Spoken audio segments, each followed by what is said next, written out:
Hey guys, आज की video में हम लोग बात करने जा रहे हैं ज़ॉम्बीज़ के बारे में। क्या ज़ॉम्बीज़ सच में होते हैं या नहीं होते। गाइस, हमने बचपन में कई सारी ज़ॉम्बीज़ से रिलेटेड मूवी देखी है, जैसे Go Goa Gone, Resident Evil, World War zombies या फिर ज़ॉम्बी लैंड। और इन मूवीज़ को देख के हमारे मन में सिर्फ एक ही सवाल आता था कि क्या ज़ॉम्बीज़ सच में होते हैं। सो गाइस, आज की वीडियो में हम लोग बात करेंगे क्या ज़ॉम्बी सच में होते हैं या ये सिर्फ एक कल्पना है, एक झूठी कहानी है। सो गाइस, चलिए इस वीडियो को शुरू करते हैं। सो गाइस, सबसे पहले हम लोग बात करते हैं कि ज़ॉम्बीज़ होते क्या है। सो ज़ॉम्बीज़ से रिलेटेड गाइस दो थ्योरीज़ हैं। गाइस, पहली थ्योरी तो ये है कि जब भी कोई भी इंसान मर जाता है या उसकी मृत्यु हो जाती है तो उसके बाद वो वापस ज़िंदा हो जाता है, अपनी कब्र से बाहर निकलता है और वो इंसानों का शिकार करता है, और जिन भी इंसान को वो काटता है वो भी उस ज़ॉम्बी में कन्वर्ट हो जाते हैं। सो गाइस, पहली थ्योरी तो ये है। और गाइस, दूसरी थ्योरी है कि जैसे अभी कोरोना वायरस फैला है उसी तरीके से कोई ज़ॉम्बी वायरस अगर वर्ल्ड में फैल जाए तो कई सारे लोग ज़ॉम्बी में कन्वर्ट हो जाएंगे और फिर वो किसी भी इंसान को काटेंगे तो वो भी ज़ॉम्बी में कन्वर्ट हो जाएंगे।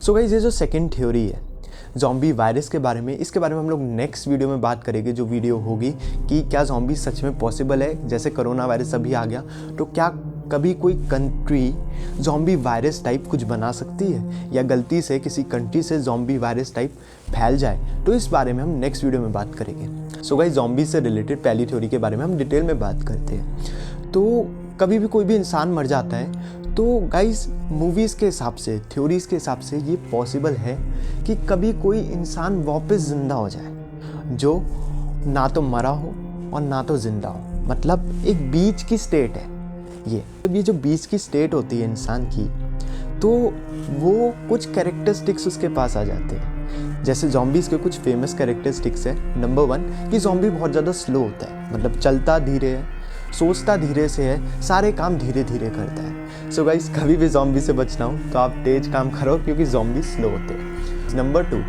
जो ज़ॉम्बी के पास मेन कैरेक्टरिस्टिक होता है कि ज़ॉम्बी सोच नहीं सकते। ज़ॉम्बी के आसपास कोई दिमाग नहीं होता। जैसे गाइस, आपने देखा होगा, आप लोग पढ़ते हो, कोई भी काम करते हो, कुछ भी करते हो, जैसे मैं ये वीडियो बना रहा हूँ, मैं अपने दिमाग से सोच के बना रहा हूँ, या मैंने इस वीडियो की स्क्रिप्ट लिखी, मैंने अपने दिमाग से सोच के इस वीडियो की स्क्रिप्ट लिखी है। लेकिन गाइस, ज़ॉम्बी सोच नहीं सकते। ज़ॉम्बीज़ को हर समय भूख लगती रहती है, और भूख सिर्फ खून की लगती है, इंसानों की। वो इंसानों को खाते हैं तो वो इंसानों के पीछे भागते हैं। आई डोंट नो, वो सोच नहीं सकते, ऐसे मूवीज़ कहती है गाइज। लेकिन मूवीज़ की थ्योरी के हिसाब से मुझे ये चीज़ समझ नहीं आई कि अगर ज़ॉम्बीज़ सोच नहीं सकते तो इंसानों के पीछे जाते कैसे हैं। गाइस, अगर वो सोच नहीं सकते, उन्हें सिर्फ भूख लगती है, तो वो तो कुछ भी खा सकते थे ना गाइस। तो सो गाइस, वो ज़ॉम्बीज़ तो कुछ भी खा सकते हैं, वो सिर्फ इंसान को भी वो खाएंगे। वो जानवर को खा सकते थे, पेड़ पौधे खा सकते, कुछ भी खा सकते, लेकिन वो इंसान के पीछे क्यों जाते। लेकिन ज़ॉम्बी का एक ये मेन कैरेक्टरिस्टिक्स मूवी में दिखाया गया है कि ज़ॉम्बी सिर्फ इंसानों को खाते हैं, और जिस इंसान को ज़ॉम्बी ने काट लिया वो भी ज़ॉम्बी में कन्वर्ट हो जाएगा। और गाइस, एक और चीज़ जो मूवीज़ में बहुत ज़्यादा बात की जाती है वो ये है कि कभी भी आपको ज़ॉम्बी को मारना हो तो सीधा हेड के बीच में गोली मारना, या फिर सीधा सर पे उसके वार करोगे, तभी आप ज़ॉम्बी को मार सकते हो। ऐसा इसलिए क्योंकि ज़ॉम्बी सोच नहीं सकते, मैंने पिछले कैरेक्टरिस्टिक्स में बताया। तो आप जो भी करोगे उसके साथ, उसको किसी भी बॉडी पार्ट में मारोगे तो उसको दर्द ही नहीं होगा। इनफैक्ट अगर आप किसी ज़ॉम्बी का हाथ तोड़ के फेंक दोगे उसको दर्द नहीं होगा। ओके, अगर आपने उसके ब्रेन में अटैक किया, उसके सर में अटैक किया, तो सीधे उसके ब्रेन में अटैक हुआ, और गाइस, ब्रेन में अटैक होने के बाद जैसे ही उनका ब्रेन बंद हुआ उनकी डेथ हो गई। सो गाइस, अब आप सोच रहे होगी अगर कोई इंसान मर गया तो वो चल फिर कैसे सकता है। So guys, actually movies and all में ज़ॉम्बीज़ को इस तरीके से बताया है कि असल में इंसान मर गया, उसके सोचने की क्षमता ख़त्म हो गई है, वो कुछ भी चीज़ ढंग से सोच नहीं सकता।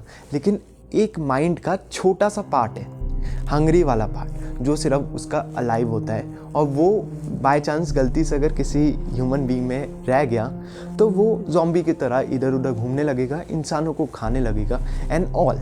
गाइज, अभी तक हमने बात कर ली मूवीज़ के हिसाब से, मूवीज़ क्या कहती है थ्योरीज़ के हिसाब से। लेकिन गाइज, मेन बात तो साइंटिफिकली बतानी है कि क्या ज़ॉम्बीज़ सच में होते हैं या नहीं होते। सो गाइज, मैं बता दूं एग्जैक्टली कोई भी ज़ॉम्बी वायरस या कोई भी इस तरीके का एग्जैक्ट ज़ॉम्बी तो इस दुनिया में अवेलेबल नहीं है। मतलब गाइज, मैं डायरेक्टली कहना चाह रहा हूँ कि ज़ॉम्बीज़ नहीं होते। लेकिन गाइस कुछ कैरेक्टरिस्टिक जिस तरीके के ज़ॉम्बी के देखे गए हैं और ह्यूमन बीइंग में भी कुछ उस तरीके के कैरेक्टरिस्टिक देखे गए हैं। कुछ मेंटली डिसऑर्डर्ड लोग होते हैं, कुछ मेंटल प्रॉब्लम्स के साथ लोग होते हैं जिनके पास ये कैरेक्टरिस्टिक्स होते हैं, लेकिन वो एग्जैक्ट ज़ॉम्बीज़ नहीं होते। सो गाइस सबसे पहले हम लोग बात करते हैं स्लो कैरेक्टरिस्टिक्स के बारे में। तो जी हाँ गाइस, इंसान अगर स्लोली सोचता है, स्लोली अगर वो कुछ भी सोच रहा है या स्लोली चल रहा है, तो ये भी एक मेंटल कंडीशन है, ये भी एक मेंटल डिसऑर्डर है जिसका नाम साइकोमोटर डिसऑर्डेशन है। गाइस अगर यहाँ पे मैं प्रोनाउंसिएशन में मिस्टेक कर रहा हूँ तो आई एम सॉरी, यहाँ पे स्पेलिंग दे रखी है क्योंकि मैं कोई मेडिकल का स्टूडेंट नहीं हूँ। सो गाइस ये जो कंडीशन होती है इसमें इंसान बहुत ही स्लोली सोचता है। मतलब गाइस किसी भी इंसान, नॉर्मल इंसान से धीरे सोचता है या फिर धीरे चलता है। अगर वो धीरे सोचेगा तो ऑफकोर्स धीरे चलेगा और सारे काम वो धीरे ही करेगा। तो ये एक मेंटल कंडीशन है। सो गाइस अब हम दूसरे कैरेक्टरिस्टिक के बारे में बात करते हैं जो है कि ज़ॉम्बीज़ इंसानों को खाते हैं।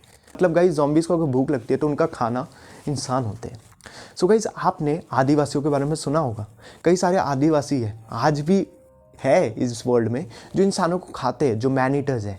इनफैक्ट हमारे पास में हमारे पूर्वज कई सारे ऐसे आदिवासी थे जो दूसरे इंसान को मार के खा जाते थे गाइस। सो गाइस अगर कोई आदिवासी पुराने ज़माने का ये करता था तो उस समय कुछ भी ऐसे रूल्स एंड रेगुलेशन नहीं थे, लेकिन आज की डेट में कोई भी इंसान एक दूसरे को नहीं मार सकता। अगर वो मारता है तो वो इलीगल है और उसको जेल हो सकती है। लेकिन कुछ जगह अभी भी आदिवासी निवास करते हैं, मतलब इस धरती पे अभी भी कुछ जगह है जो आदिवासी करते हैं। उनमें से हो सकता है कुछ मैन ईटर्स भी हो, लेकिन गवर्नमेंट उन लोगों को डिस्टर्ब नहीं करना चाहती, उन आदिवासियों को डिस्टर्ब नहीं करना चाहती। इसलिए गाइस गवर्नमेंट ने उन लोगों को बिल्कुल अकेला छोड़ रखा है, उनसे कोई कांटेक्ट नहीं रख रखा। सिजोफ्रेनिया मेंटल कंडीशन, एक और बार सॉरी अगर प्रोनाउंसिएशन में मिस्टेक हो रही है, स्पेलिंग यहाँ नीचे दे रखी होगी। सो गाइस इस मेंटल कंडीशन में इंसान को खाता है, या तो वो दूसरे इंसान को खाएगा, अगर दूसरा इंसान नहीं मिलता तो वो खुद को खाने लगता है गाइस। मतलब उसको इतनी भूख लगती है कि मेंटल कंडीशन है तो वो या तो खुद को खाएगा या दूसरे इंसानों को खाता है गाइस। सो गाइस ये मेंटल कंडीशन है, कई लोगों को होती है, लेकिन बहुत रेयर कंडीशन है, बहुत ज़्यादा रेयर कंडीशन है गाइस। बाकी तीसरा कैरेक्टरिस्टिक था कि ज़ॉम्बी को किस तरीके से मारे, तो ज़ॉम्बीज़ तो होते नहीं तो उन्हें मारने किस बात का। गाइस ये तो बात हो गई आज तक की डेट की। फ्यूचर रियलिस्टिक वीडियो मैं बहुत जल्द अपने चैनल पे बनाऊंगा अगर आप मुझे सपोर्ट करोगे। So guys at the and बोलना चाहूँगा कि ज़ॉम्बीज़ आज की डेट में तो है नहीं। आपको ये वीडियो कैसी लगी आप मुझे कमेंट करके बताना है, पसंद आई हो तो लाइक शेयर भी कर देना। और हाँ गाइस अगर आपको फिटनेस में इंटरेस्ट हो ना तो चिराग भाटिया फिटनेस को सब्सक्राइब कर लेना, क्योंकि मैं उस चैनल पे बहुत ज़्यादा एक्टिव हूँ।